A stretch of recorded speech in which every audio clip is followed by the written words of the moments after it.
What's up guys, and welcome back to another episode of The Realistic CM. It's episode number 5 and we start today's stuff with 2 scouting updates and an academy update as we enter December. Just real briefly on this, as I mentioned before, I tend to be a lot more selective with the players I put in my youth squad right now. The main reason why is quite simple. I feel like if you're just looking for the creme de la creme, you've got a much higher chance of picking up better players for your academy for now and for the future as well. Sounds pretty obvious, I know.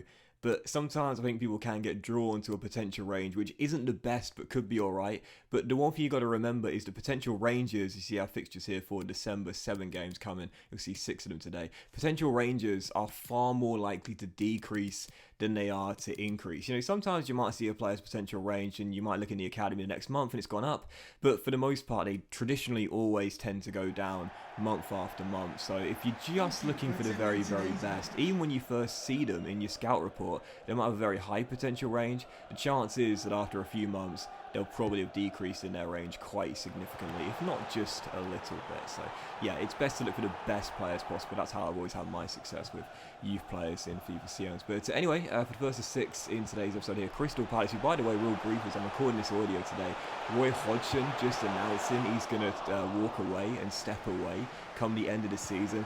Can I just say, what a fantastic job he did at Crystal Palace. Now, I remember when he took over from Frank de Boer a few years ago. And by the way, look at this absolute BS, man. Speaking of Palace, Wilfred Zaha wins the game for them here. In a game I completely dominated, really. But I've talked about it before, man. You know, it's the commentary on this channel. Luck will balance itself out eventually. Look, cracking skill moves to beat my 2 guys. But come on, man. Give me something. Own goal off Nick Pope. Absolutely gutting. But yeah, Palace win the game through just nothing. A goal I could do literally nothing about there. So frustrating. Yeah, when Hodgson took over from Frank de Boer a few years ago, and if I remember correctly, Palace had lost like their first 4 games without scoring a single goal, and they just looked like a team that had no identity whatsoever, had no idea what they were trying to do, what style of football they were trying to implement at the time under de Boer who had just come in. It was a bit of a tough situation for a manager like him, as experienced as he is, to come into. But he steadied the ship completely, you know, successive seasons without relegation. I think he also led them to their best ever finish in a Premier League season as well. Might be wrong about that. But yeah, I think he's done an amazing job at Crystal Palace. And if this is going to be the end of his managerial career, well, first and foremost, talk about experience. I mean, seriously, the guy's literally done everything, really. International management, club, European, everywhere, really. But still, he did a great job at Crystal Palace, man. And, you know, the question is, who's going to replace Roy Hodgson? By the time this video goes out, you might even know. But there has been a lot of talk it'll be Frank Lampard. I tell you what, I'm a big fan of Frank Lampard. Everyone knows that. I still believe he should have been given more time at Chelsea, regardless of how well Tuchel has done. And I will be honest, Tuchel has done a great job since taking over, leading to the FA Cup final and the Champions League final as well. But either way, if Lampard gets a job there at Crystal Palace, I hope he'll get the time to build something there. Because as we know, at Derby and of course at Chelsea as well, very brief stints into his very early managerial career. Anyway, following that game there in a heartbreaking loss to Crystal Palace, took on West Bromwich Albion, starting the season off in the game bottom of the table, as we know, relegated in real life. Sam Allardyce's first relegation in his managerial career. But you know what?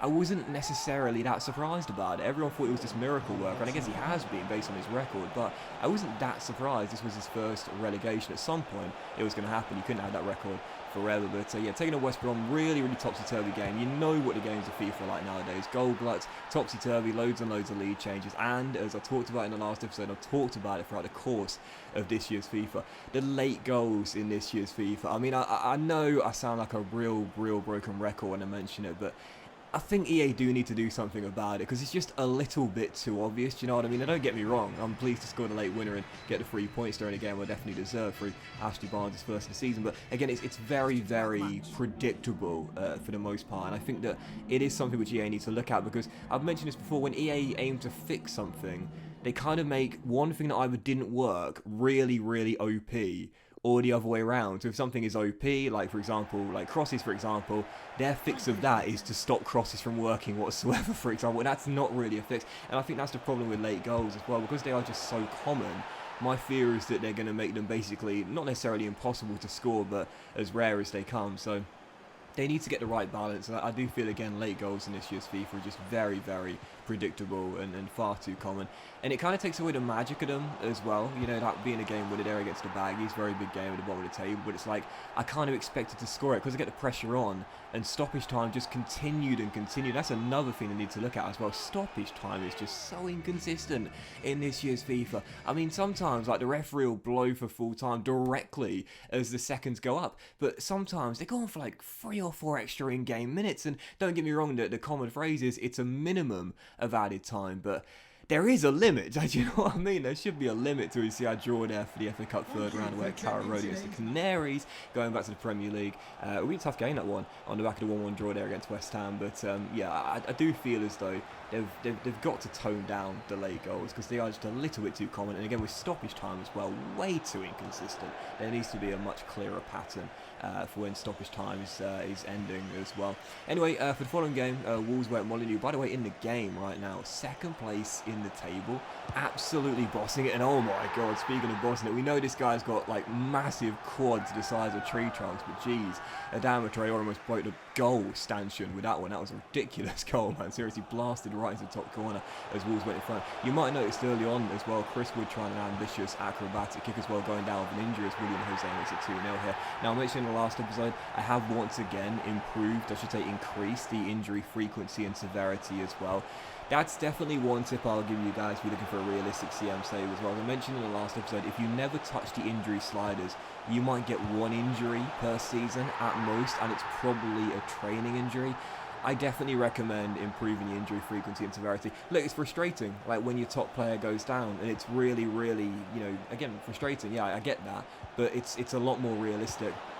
And it makes it a lot more challenging as well, no doubt about it. Wood's been our star player this season, so to watch him go down and force him off early, it's frustrating, but again, it makes the game more challenging and a lot more realistic as well. From time to time, you're going to get injuries, your star player is going to go down. Thankfully, for this case, it was just a 5-day injury for our New Zealand striker, but again, that is one big tip I give you guys for a realistic CM, man. Definitely adjust the injury sliders, make them more frequent, and improve the severity a little bit as well, because I feel like sometimes EA kind of works in your favour in that regard. Sometimes if you do get an injury, it's quite oftentimes just like a 5-day injury, which really is nothing. Normally, they're okay to play the very next game, so yeah, definitely improve the injury frequency and severity if you're looking for a more realistic CM.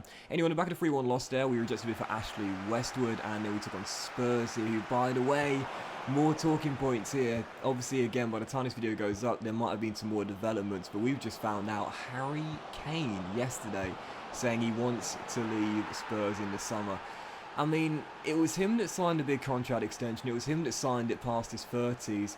He's given so many years of service to Spurs. You got to ask the question, is Daniel Levy prepared to let him go for a cut price figure? Because at the end of the day, whilst he's in his prime right now, he's still got many more years of service to give any club. You know, is Levy going to let him go due to the coronavirus situation, making club finances a lot more, well, a lot less, you know, easy for them to splash massive cash summer after summer? You know, I mean, I've heard talk that Chelsea would be a suitable destination, which kind of makes sense with Timo Werner's struggles and them needing a goal scorer, but it's been a long time since Chelsea and Spurs are willing to do business. I just can't see that happening personally, but where else is he going to go? You know, Manchester City seems like, again, a very logical option with Aguero leaving in the summer, but will they pay the fee?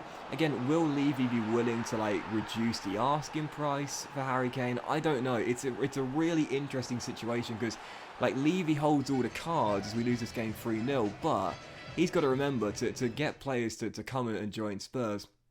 You know, he's got to make sure that they do right by the player, if you know what I mean. With all the service Harry Kane's given them, with all the goals he scored, all the games he's won, all the times he's brought them success on the pitch, if not in terms of silverware.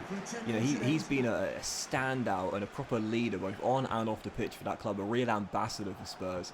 You know, again, what is Levy going to do? It's not what Kane can do, it's what Levy's going to do right, whether he's going to do right by Harry Kane. I got to say, I'm really interested by it. I personally believe he's going to stay on for another season. I do believe that because, again, I just can't see Levy selling Kane to Chelsea. I just can't see it happening. And the old Man City, would they spend that money on Kane? I'm not entirely sure.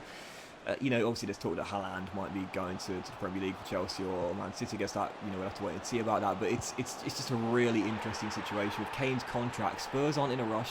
Spurs have got plenty of time. Levy holds all the cards, but the question is, will he do right by his player or not? Well, I don't know. I mean, he's not really gotten a reputation for being a guy that cares a lot about the emotional state, I guess.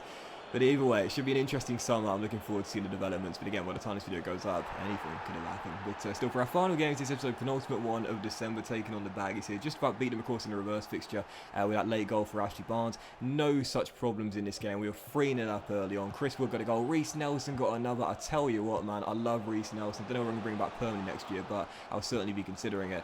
Leading by 3. Rodriguez got the other, I believe. And with 5 minutes to go, looking for a 4th goal. Nice little team goal as well as Brady cuts it back to Barnes, who gets our 4th goal in a very comprehensive victory. That was a really nice goal as well. You might notice too, I've scored a couple more nicer team goals since the save began. That is something I struggle with in FIFA quite a lot. Most of my goals come on the counter, but that was a really awesome performance there. 4-0, one of our best wins of the season, 4 different goal scorers as well. So as we're closing out December, 20 games into the season, we're 1 game past the halfway point. And on the back of the win against West Bromwich Albion, as you see by the league table, Man City still leading the way. Wolves still in second. What a season for them, 15 wins in 20. But we're in the top 10 still with 26 points on the board. But we're 10 points off Leicester in 7th and 10 points off Southampton in 18th as well. So at the moment, mid-table looks almost guaranteed already with half a season still left. But that was this episode of The Realistic CM, guys. Big thank you for watching. Don't forget to leave me your comments on Harry Kane in the comment section down below. Staying or going, and if he's going, where's he going to? Have a great day, guys. Much love, and I'll see you for the next episode very soon.